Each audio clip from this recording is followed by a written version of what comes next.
Assalamualaikum warahmatullahi wabarakatuh. A'udzu billahi minasyaitonir rajim.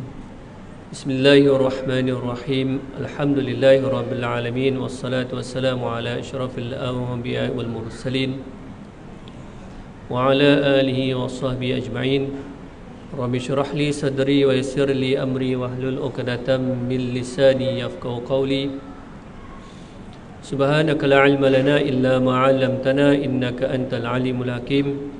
Wala haula wala quwwata illa billahil aliyyil azim. Rabbi zidna 'ilman nafi'a warzuqna fahman nabi wasi'a. Allahumma ij'alna minal mukhlisin. Alhamdulillah. Syukur kita kepada Allah Subhanahu wa taala dapat kita sama-sama melakukan salat Isyak secara berjamaah, dan sebelum tu kita telah menjalani ibadah puasa, solat maghrib berjamaah, Isyak berjamaah, dan diikuti dengan solat tarawih berjamaah, dan disambung dengan tazkirah. Dan alhamdulillah, mungkin tazkirah pada malam ni tak adalah berkaitan sangat dengan puasa. Saya beranggapan bahawa mungkin dah ramai dah ustaz-ustaz, tok guru, masyayikh yang bertazkirah di surau An-Nur ni banyak cerita tentang Ramadan dan puasa.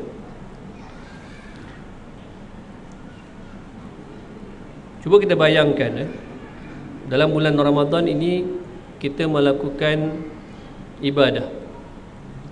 Bulan ini bulan memperbanyakkan ibadah. Kata Ustaz Zaki semalam, dia tazkirah dekat tempat saya. Dia kata bulan Ramadan ni bukan bulan ibadah, bukan bulan ibadah, tetapi bulan memperbanyakkan ibadah. Apabila kita memperbanyakkan ibadah di bulan Ramadan, yang banyak kelebihan dia sangat-sangat banyak, maka amalan-amalan yang kita buat tu akan balasan yang akan diberikan pahala. Dan pahala itulah yang kita akan tuntut, yang kita akan dapat, yang kita akan tebus di akhirat nanti. Baik, apabila sampai masanya, berlakunya kiamat, kita dihimpunkan. Itu rukun iman yang ke-5 kan, percaya kepada hari akhirat. Sebagai umat Islam, keyakinan kita akan dibangkitkan. Kita akan dibangkitkan di padang mahsyar, dan kita akan diselidik, kita akan diperiksa amalan-amalan kita. Berapa banyak amalan baik, berapa banyak amalan buruk kita, berapa pahala kita, berapa dosa kita. Dan alhamdulillah kita bawa pahala yang sangat banyak, terutama pahala yang kita lakukan ibadah ketika bulan Ramadan, banyak pahala. Namun begitu, apabila tiba di padang mahsyar, pahala-pahala kita itu diambil orang. Sama ada kita sedar atau tidak sedar, pahala kita makin lama semakin kurang. Orang ni ambil. Kita pun terkejut. Dan kita kata, aku tidak mencuri, dan aku tidak menzalimi orang, aku tidak merompak. Aku berniaga dengan jujur, berniaga benda yang halal. Aku kerja dengan jujur, dengan halal. Tapi kenapa pahala-pahala ibadah aku diambil orang? Dan yang ambil pahala kita itu bukan orang, bukan sebarangan orang. Orang yang kita kenal. Orang yang kita kenal. Adik kita contohnya. Adik kita. Adik kita. Macam mana ni adik aku dapat pahala aku ni? Kata aku tak ada curi duit dia tak ada. Aku pun kadang bagi duit kat dia. Tak cukup duit, aku bagi duit. Tapi kenapa pahala aku dia ambil? Selidik punya selidik, akhirnya dapat tahu bahawa kita telah mengambil hak dia. Kita mengambil hak dia. Apa dia? Waktu ayah hidup, dia ada harta. Contohlah dia ada jam tangan. Dia ada jam tangan. Apabila dia meninggal dunia, maka jam tangan tu kita ambil. Kita ambil jam tangan tu. Dengan alasan kita kata ini duit jam ni aku bagi hadiah waktu ayah hidup tu, aku bagi hadiah ke ayah. Maka bila ayah meninggal, aku ambil lah jam tu. Aku ambil jam tu. Sedangkan jam tangan itu ada hak adik kita. Ada hak adik kita. Sebab jam tangan tu akan menjadi harta pusaka. Sebab apabila kita berikan hadiah pada ayah, maka milik ayah. Apabila ayah meninggal dunia, maka milik dia tu akan menjadi pusaka. Maka kita ambil dan kita pakai sampailah kita meninggal dunia. Dalam sedar tak sedar, kita telah mengambil hak adik kita tu. Selama mana? Selama kita hidup tu lah. Selama kita hidup tu. Sama ada kita tahu ataupun tak tahu. Malaikat kalau di akhirat nanti, kalau adik kita maafkan kita, selamatlah pahala kita. Tapi kalau dia tak maafkan dia, tak maafkan kita, itulah pahala yang akan bayar. Di akhirat nanti tak ada duit. Tak apa, saya nak bayar dengan duit berapa bahagian, tak ada di akhirat. Akhirat pahala yang akan harta ataupun hutang yang akan dituntut adalah pahala, bukan duit. Nabi kata tiada wang ringgit di akhirat nanti, yang ada hanyalah dosa dan pahala. Habis pahala kita, dosa dia pula kita ambil. Bukan habis pahala kita dah halal lah, tak ada masalah. Tak. Kalau dia ada dosa, dosa dia bagi kat kita. Dosa kita dah lah banyak, tambah lagi. Itu sebabnya apabila di padang mahsyar kita tak boleh U-turn dah. Kita nak U-turn balik tak boleh dah. Nak U-turn sekarang. Ni masa hidup ni kita nak U-turn. Kan? Contohlah kita dah bagi dah ustaz, saya dah, kita orang tak tahu, kita dah bagi dah pusaka, ikut muafakat, ikut sama rata macam tu, tak ikut faraid. Macam mana ustaz? Kita U-turn balik, kira dulu faraid berapa banyak. Kemudian siapa yang terambil hak orang lain, bahagian siapa yang terambil, dan bahagian siapa yang banyak, dan dia apabila muafakat bahagian dia berkurang, dia perlu halalkan, dia perlu melepaskan hak dia sedikit. Kalau dia halalkan, alhamdulillah, di padang mahsyar nanti tak akan tuntut, pahala kita selamat. Tapi kalau tak buat macam tu, selama itulah kita telah mengambil hak orang lain. Dan orang kata ustaz, jam je, jam tangan je ustaz, saya beli dulu pun RM10 je, RM20 je dulu. Kira juga ke ustaz? Kira. Kena kira. Sebab dalam ayat yang ke-7 surah An-Nisa, Allah berfirman, lirijali nasibum mimma tarakal walidani wal aqrabun walin nisa'i nasibum mimma tarakal walidani wal aqrabun mimma qalla minhu aw katsur nasiban mafruḍa.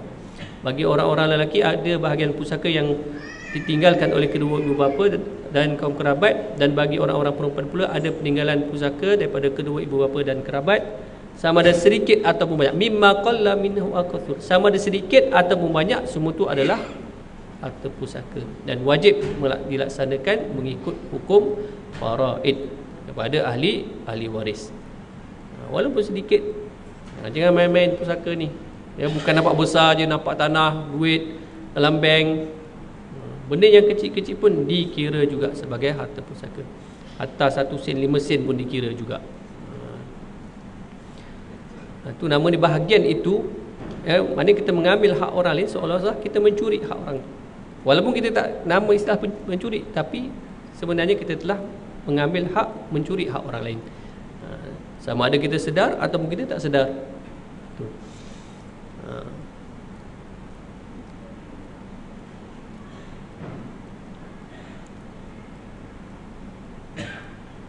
Di surau tempat saya, dia bagi pulang, bagi tazkirah. Bagi tazkirah, saya tazkirah pasal pusaka lah. Walaupun bulan puasa sama juga kan, puasa pusaka, PU juga kan, lebih kurang. Cerita tentang tazkirah ni, tentang ni pusaka. 2 hari selepas itu ada orang WhatsApp, jiran WhatsApp, saya duduk tingkat 5, dia duduk tingkat 7. Anak dia baru meninggal tahun lepas, 2023. Tak berkahwin. Dia tak berkahwin. Lepas tu dia tanyalah, ustaz, anak saya ada duit KWSP 23,000. Tengok sebab ni, sebab kita bagi kita bukakan, kita ceritakan tentang pusaka ni, ada orang dia nampak kepentingan tu, kepentingan tu. Sebab tazkirah kan kita bagi masa pendek je. Saya kata kalau nak ni, WhatsApp saya, telefon saya kalau ada persoalan. Kemudian dia tanyalah macam mana nak bagi duit ni. Yang ada saya, suami saya dan ada anak lelaki seorang. Dia kena jelas, dia kena faham soalan tu. Jadi dia kata ada saya, anak saya meninggal, ada saya, suami saya dan juga adik saya. Sebenarnya arwah meninggalkan ibu, bapa dan adik-beradik lelaki. Adik-beradik lelaki. So saya katalah, ibu akan dapat 1/3 dan bapa akan dapat 2/3. Itu berdasarkan ayat yang ke-12 ayat yang ke-11 surah An-Nisa. Wali abawaihi likulli wahidin minhumas sudusu mimma taraka in kana lahu walad fa in lam yakul lahu waladun wa warithahu abawahu fali ummihi sulus. Kedua ibu bapa kamu akan mendapat 1/6. Setiap orang akan dapat 1/6 daripada harta yang ditinggalkannya jikalau dia mempunyai anak. Kalau dia tidak ada anak, maka mewarisilah kedua ibu bapanya dan ibunya mendapat 1/3. Dan bakinya kepada bapa 2/3 berdasarkan hadis Nabi sallallahu alaihi wasallam, alihkul faraidha bi ahliha fama baqiya fa huwa li aula rajulin zakarin. Berikan bahagian hak faraid kepada ahlinya, ibu dapat 1/3, maka bakinya diberikan kepada waris lelaki yang dekat nasab dia. Siapa dia? Bapa akan dapat 2/3. Lepas tu kita darabkanlah dengan 23,000 tu kan. Adalah amount dia. Puan dapat banyak ni, suami dapat banyak ni. Lepas tu dia tanya balik, tengok ni, ilmu. Boleh tak suami saya ni bagi hak dia tu, bahagian dia tu kepada saya dan anak saya ni lelaki? Saya kata boleh. Boleh. Adakah dia melanggar hukum faraid? Tak melanggar, sebab dia dah laksanakan. Saya katalah boleh dengan syarat suami dah tahu bahagian dia 2/3, dia tahu amount yang dia dapat daripada itu berapa banyak, dan terpulang dia nak bagi, terpulang pada dia. Nak bagi sama rata kepada puan dengan anak puan, ataupun ikut sukati dia nak bagi puan banyak ke, dia, anak lelaki sikit, tak ada masalah. Walau nak bagi semua, tak ada masalah. Sebab hak dia dah tahu dah, dia dapat hak dia. Dah dapat hak dia. Dapat hak dia. Itu. Dan pagi tadi kuliah subuh di Masjid Kota Damansara. Baru nak start mengaji kitab ni, buku Faham Faraid tu. Lepas kuliah 2-3 orang tanya. Salah seorang tu suami dia meninggal, dia ada anak lelaki seorang, isteri. Saya kata dan ibu. Isteri dapat 1/8, ibu 1/6, anak lelaki baki dia. Maka dia tanya, Ustaz, adik-beradik suami dapat tak? Saya kata tak dapat. Sebab dia ada anak lelaki. Anak lelaki itu terhalang. Jadi kita buat pengiraan dia. Pengiraan faraid itu macam mana. Dan saya jelaskan, pembahagian pusaka itu, kena ingat ini kewajipan. Kewajipan pembahagian pusaka itu, iaitu pembahagian secara faraid, itu adalah proses yang terakhir. Kewajipan proses yang terakhir yang diberikan kepada ahli waris. Dia ada 4 lagi kewajipan yang perlu kita laksanakan sebelumlah harta tu difaraidkan. Daripada harta pusaka tu, dia boleh jadi harta pusaka tu 10 juta. Dan bahagian yang diperoleh oleh waris-waris 10 juta juga. Boleh jadi harta tu 10 juta dan waris-waris dapat 5 juta. Dia ada penapisan kat situ. Dan boleh jadi harta tu 10 juta dan waris tak dapat langsung harta pusaka. Kosong. Tak ada. Sebab penapis tu. Penapis.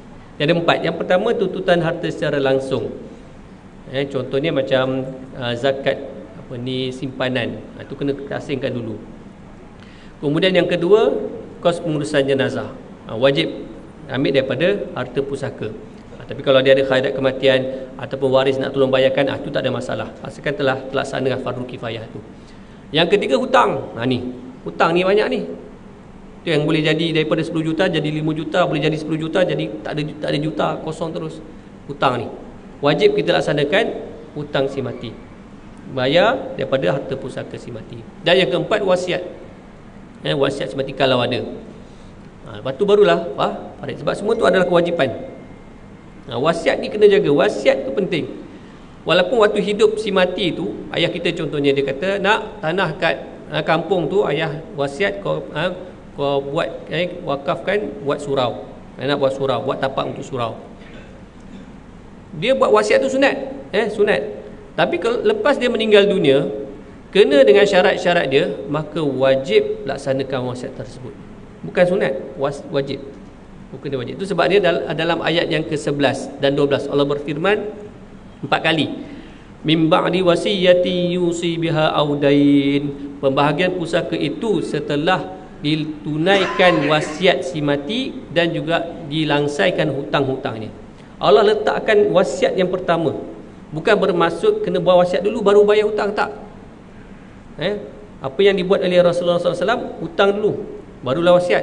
Tapi dalam ayat yang Allah sebutkan tadi, wasiat dulu barulah hutang. Kenapa? Nak beri penekanan kepada waris-waris bahawa wasiat ni bukan main-main, benda serius, benda wajib kalau kena dengan syarat dia.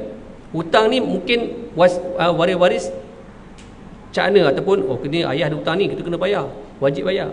Mungkin kat situ tahu hutang ni kena bayar.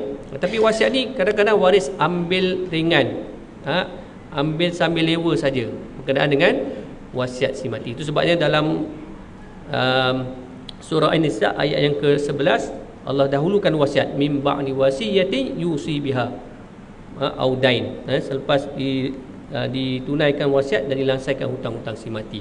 Tapi turutan dia hutang dahulu barulah wasiat.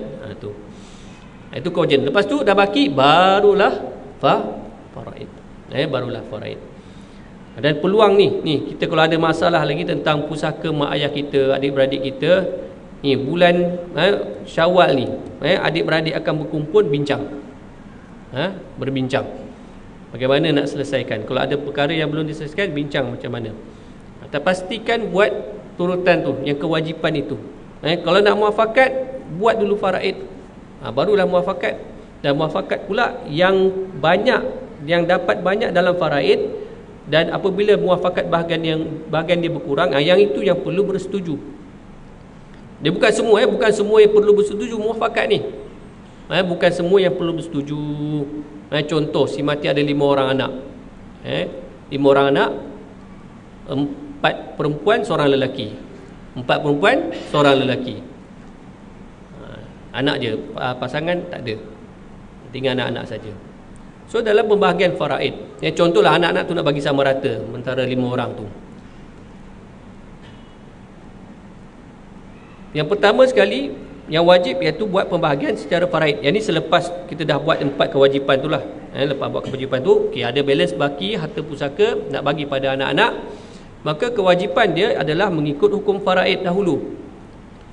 Iaitu dalam ayat yang ke-11 Allah berfirman, yusikumullahu fi auladikum lizzakari mithlu hazil unsayain. Allah mewasiatkan, Allah memberikan bahagian pusaka untuk anak-anak kamu, yang mana anak lelaki mendapat 2 kali ganda daripada anak perempuan. Lelaki 2, perempuan 1. So tadi ada 5 orang anak, 4 perempuan, seorang lelaki. Lelaki dapat 2, perempuan dapat 1, 1, 1, 1. 2, 3, 4, 5, 6. Lelaki 2/6, perempuan 1/6, 1/6, 1/6, 1/6. Jumlah dia 6/6. Habis. Itu yang wajib.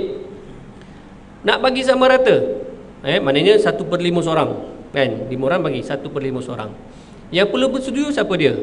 Kita bandingkan. Yang lelaki 2/6, jadi 1/5. Yang perempuan dari 1/6 jadi 1/5. Yang mana yang paling banyak? Iaitu yang lelaki. Daripada 2/6 ataupun 1/3 jadi 1/5. Jadi berkurang jadi 1/5. Yang lelaki itu yang kena bersetuju. Perempuan yang 4 orang ni tak perlu bersetuju. Kenapa? Sebab hak faraid dah terjamin dah. 1/6 tu dah terjamin, dah dapat dah. Cuma ditambah lagi menjadi 1/5. Tambah sikit. Daripada mana? Daripada yang lelaki. Dan tak boleh guna kata, Ustaz, kita orang 4 orang dah setuju dah ni. Dia dah pakat 4 orang, dia seorang lelaki. Kalau ikut undi tu menang kita lah 4 lawan 1, kan? Tak ada. Tak ada. Yang lelaki ni ada kuasa veto, ada kuat. Sebab hak dia banyak daripada empat orang perempuan tu. Nak tak nak dia kena setuju. Kalau dia tak setuju, aku nak hak aku 2/6, kena bagi. Oh tak boleh ni, kita dah sepakat dah ni 4 orang. Tak ada. Yang pakat ni tak berguna. Kenapa tak berguna? Sebab nak pakat apa dia? Sebab hak faraid mereka rendah. Cuma mereka boleh minta. Dia ni atas dia ni lah nak bagi atau tak nak bagi. Sebab hak dia, milik dia. Milik dia. Kita boleh tuntut. Kita tak boleh kita suka hati hak orang tu kita nak bagi macam tu je. Itu orang punya. Orang punya. Duit orang, bukan duit kita. Duit kita boleh bagi. Duit orang kita tak boleh bagi macam tu. Kita boleh minta saja. Kalau orang bagi, orang bagilah. Dia tak ada istilah kata, oh kau ni tak sayang dia beradik lah ni, kalau kita nak pakat ni kau tak nak pakat, kau tak sayang. Tak ada. Bukan masalah sayang tak sayang, itu hak dia. Bukan maksudnya kalau kita tuntut hak dia, kita tak sayang adik-beradik kita. Bukan macam tu. Jangan kata macam tu, oh kau tak sayang, macam-macam lagi. Dia main dengan emosi, kan. Adik derhaka, ada juga perkataan adik derhaka, kan. Tak kenang budi. Dulu kita orang tolong kamu, tolong kamu, dulu tak ada duit, kami bagi duit, sekarang ada kau nak hak kau pula. Tak ada macam tu. Tak ada istilah macam tu. Sebab yang memberi hak dia, siapa dia? Tu pertama sekali, siapa yang bagi hak kepada dia? Iaitu Allah Subhanahu Wa Taala. Allah yang bagi. Dia tuntut hak dia, itu hak dia, milik dia. Kita tak boleh persoalkan. Seolah-olah kita bukan persoalkan dia, kita persoalkan Allah Ta'ala. Itu bahaya, kan? Allah dah bagi dia 2/6, kenapa kita nak ambil, kan? Kenapa kita nak ambil? Seolah kita kata, Allah ni macam tak betul je ni, bagi 2/6 pada dia. Itu bahaya, apatah lagi kalau yang lelaki tu masih kecil lagi. Itu bahaya. Mudah yang kakak-kakak ni ambil kesempatan. Itu sebabnya mula-mula lagi sebelum Allah cerita tentang ayat pusaka 11, 12 dan 176 tu, dalam ayat ke-10 tu Allah berfirman, innal ladzina ya'kuluna amwalal yatama zulman innama ya'kuluna fi butunihim nara wa sayaslawna sa'ira. Sesungguhnya orang yang memakan harta anak yatim secara zalim. Macam mana? Anak yatim tu ada harta daripada ayah dia. Dia dapat pusaka daripada ayah dia. Walaupun duit tu masih lagi dalam bank, tapi itu dia ada hak dah. Dia ada milik dia tu dalam bank tu. Zulman, secara zalim. Kakak-kakak ni pakat ambil, keluarkan duit tu, ambil. Sebab dia masih kecil lagi, tak tahu apa. Tak apa, kita bagi-bagi je lah. Kita bagi dia sikit. Bagilah 200, yang lain kita ambil. Dia bukan tahu pun. Dia bukan tahu pun. Tapi tu Allah bagi amaran. Dia ambil harta pusaka anak yatim, dia makan harta anak yatim secara zalim. Innama, sesungguhnya dia telah memakan di dalam perutnya itu api neraka, dan dia akan dicampakkan ke dalam api neraka yang menyala-nyala. Nauzubillah min zalik. Itu kena jaga. Kena jaga. Baik. Jadi kesimpulannya, ikutlah tu boleh kesimpulannya, kita sebagai umat Islam, kita kena yakin bahawa setiap kehidupan kita daripada A sampai Z itu telah ditentukan, telah ada hukum hakam dia. Kita ibadah kita, hukum nikah kahwin dia, hukum jual beli muamalat dia, hukum pentadbiran, politik, ekonomi dan sebagainya itu dah ada dalam Islam. Termasuk juga harta pusaka. Termasuk harta pusaka. Jadi kita kena ikut apa yang telah Allah tetapkan. Kita ikut apa yang telah Allah tetapkan. Kalau tak tahu, boleh belajar, boleh tanya ustaz, tanya orang lebih tahu bagaimana nak bahagi, bagaimana nak tentukan, bagaimana proses dia. Jangan kita bagi ikut suka je. Lepas tu baru nak U-turn. Lepas tu mula-mula setuju, contohnya kan, pernah berlaku. Mula-mula yang lelaki ni setuju bagi sama rata. Lepas tu pergi dengan kuliah, bahagian dia punya lagi banyak daripada perempuan. Dia claim balik, dia tuntut balik hak dia. Tak boleh macam tu, saya nak hak saya. Cancel lah yang bagi sama rata, saya tak tahu. Kenapa? Asasan tak tahu. Tu kena mengaji, kena tahu. Yang penting tahu tentang kewajipan tu. Tentang kewajipan pembahagian pusaka itu mengikut hukum faraid. Dia bukan sunat ataupun kalau bergaduh waris-waris baru ikut faraid. Tak. Bergaduh ke tak bergaduh ke, kena buat farid dahulu. Lepas tu barulah nak bincang nak bagi sama rata ke dan sebagainya, muafakat tu pulang. Tapi dengan syarat dia tadilah, buat yang farid dahulu. Baik. Jadi setakat itulah pada malam ini. Apa yang baik itu datang daripada Allah Subhanahu Wa Taala. Apa yang kekurangan itu daripada kelemahan diri saya sendiri, saya mohon ampun dan maaf. Kita akhiri baca tasbih kafarah dan surah Al-Asr. Subhanakallahumma wa bihamdika asyhadu an la ilaha illa anta astaghfiruka wa atubu ilaik. Bismillahirrahmanirrahim. Wal 'asr innal insana lafi khusr illa allazina amanu wa 'amilus solihati wa tawassaw bil haqqi wa tawassaw bis sabr. A'udzu billahi minasyaitonir rajim. Bismillahirrahmanirrahim. Rabbana atina fid dunya hasanah wa fil akhirati hasanah wa qina azabannar. Wa adkhilnal jannatal firdausal a'la bi ghairi hisab wal abrar ya aziz ya ghafar ya rabbal alamin. Ya Allah Tuhan kami, kurniakanlah kepada kami, keluarga kami kebaikan, kejayaan, kebahagiaan di dunia dan di akhirat, dan masuklah kami dalam syurga firdaus tanpa hisab bersama kedua ibu bapa kami, ahli keluarga kami dan seluruh umat Islam. Jadikanlah Ramadan kali ini Ramadan yang terbaik buat kami semua ya Allah, dan jangan jadikan Ramadan ini Ramadan yang terakhir buat kami. Wa sallallahu ala sayyidina Muhammadin wa ala alihi wasallam walhamdulillahirabbil alamin. Allahu Akbar.